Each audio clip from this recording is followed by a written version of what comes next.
Magandang araw mga kaibigan. Bigyan natin ng reaction, opinion ngayon itong post ni Kipi Chu 58 minutes ago. Sabi niya, praying na mag-announce ng resignation kung pwede lang. Isinare ni Kipi Chu ang Manila Bulletin Post. Sabi dito, President Marcos is set to hold a press conference today, November 13 in Malacanang. The palace has yet to disclose what the pressure will be about. So, importante ito sa tingin ko. Paminsan-minsan lang mag-press conference ang Pangulo. Nung nagpunta siya sa abroad, yan, Jakarta, South Korea, nag-press conference. Kung ordinary matters lang, bahala na si Auntie Claire Castro. So, ano ang sasabing importante? Una, yung dalangin ni Kipi Chu na sana mag-announce na resignation, tingin ko, suntok sa banyan. Hindi magre-resign ang Pangulo. Yun ang tingin ko. Magbasa lang tayo sa mga comments, ano? Adrian Pascual, new DOJ Secretary lang i-announce niyan. Nagdrama pa. Posible. Ano pa? Lolibet Florendo, baka martial law. NCF Basat, tapos plot twist, baka martial law. Michelmer Labadan, imposible yan, baka martial law. I-declare martial law DI. Okay, so anong posibilidad na mag-declare siya ng martial law? Sa tingin ko, malabo. Kasi once nga nag-martial law siya, lalong mawawala ng interest, lalong babagsak ang ekonomiya ng bansa. Lalo yung stock exchange, index, babagsak, peso, babagsak. Kasi nga, sign of instability pag mag-declare siya ng martial law. Although, akin lang yan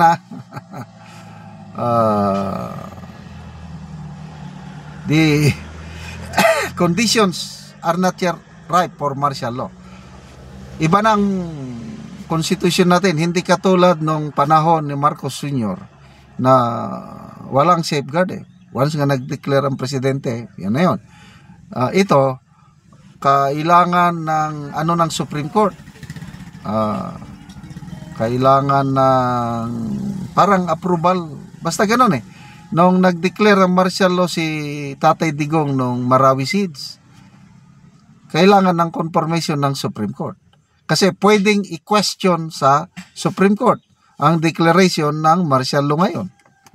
Kaya hindi sila basta-basta makadeclare ng martial law. Example, South Korea, yung presidente nila na sinibak, nag-resign ba o sinibak, nag-declare ng martial law.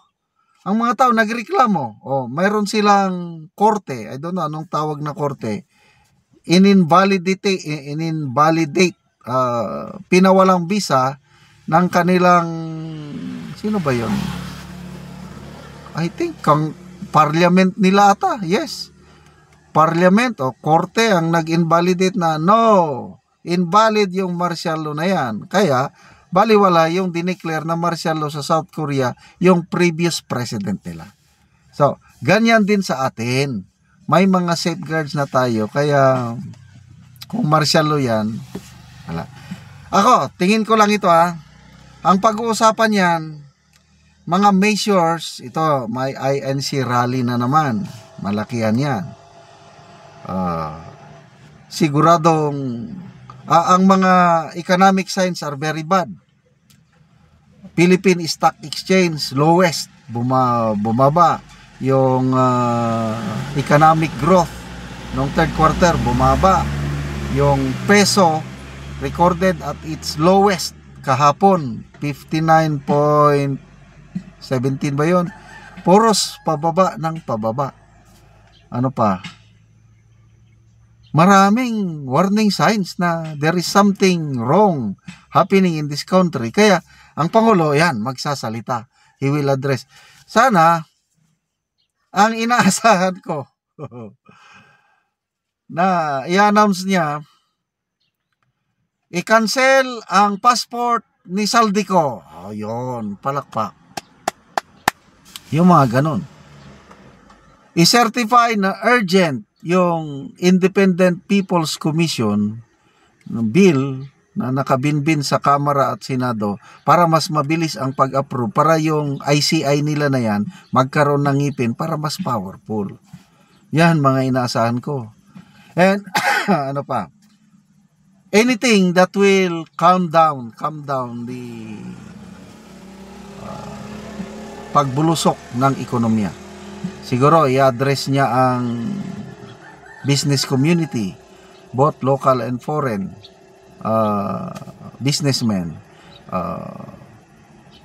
Kasi kung wala siyang gagawin, kung normal things lang, palagay ko walang makakapigil ang pagbulusok ng ating ekonomiya, ng ating kawawa ang taong bayan. Naawa ako sa nasa laylayan. Pag matulad tayo sa yung Sri Lanka, nagkaroon ng economic collapse ang Sri Lanka 2 or 3 years ago. 2 years ago ata. So kung magkaroon tayo ng economic collapse, sino ang kawawa? Pangulo? Hindi. Ano lang, maapektuhan lang ang kanyang rating. Bulusok. Kailan presidente pa rin. Tatapusin pa rin niya ang termino niya. Maapektuhan ang mga powers na, mga kongres. Hindi. Pag nag-economic collapse tayo, ang kawawa ang nasa laylayan. Kasi nga, lalong mag-inflation, lalong bababa ang peso ta dolyar, mawawalan ng trabaho. Ang ultimate victim nito pag nag-economic collapse ay ang taong bayan.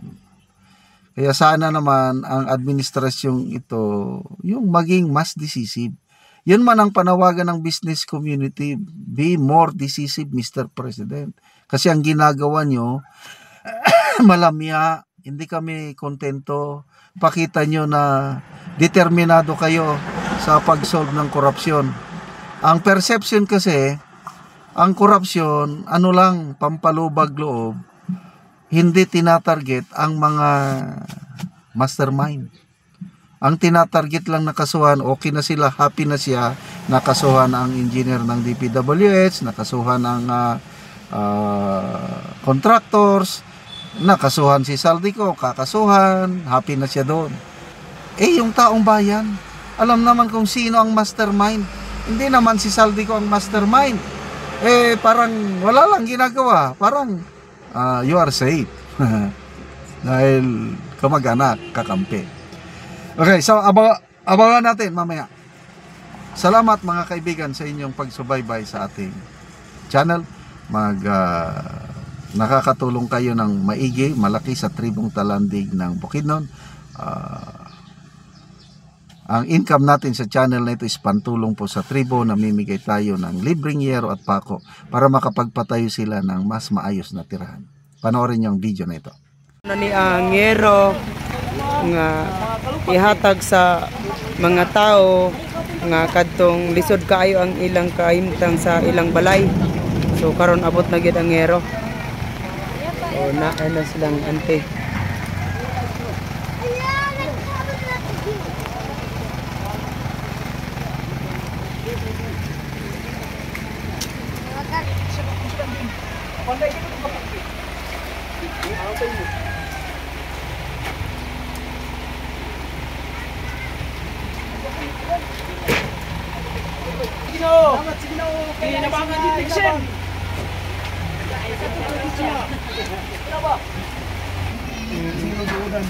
Kurang ko pa dia tak pun dia. Pero sikyo mo ko ba? Salamat sa ilabang. Tiada. Salamat sa ilabang si Matanas. Thank you. Salamat, gagawin mo siya. Ay, di nagilbihan ni ulanan. Kay nanay bagong asin. Ako kayo asin, oh. Ulan na. Magkakagin na mo po, salamat. Kung may giyang ito na si Magdali. Kung may sasandi. Hindi may pati mo biya sa tagpuan. Yung patayan. Yung patayan.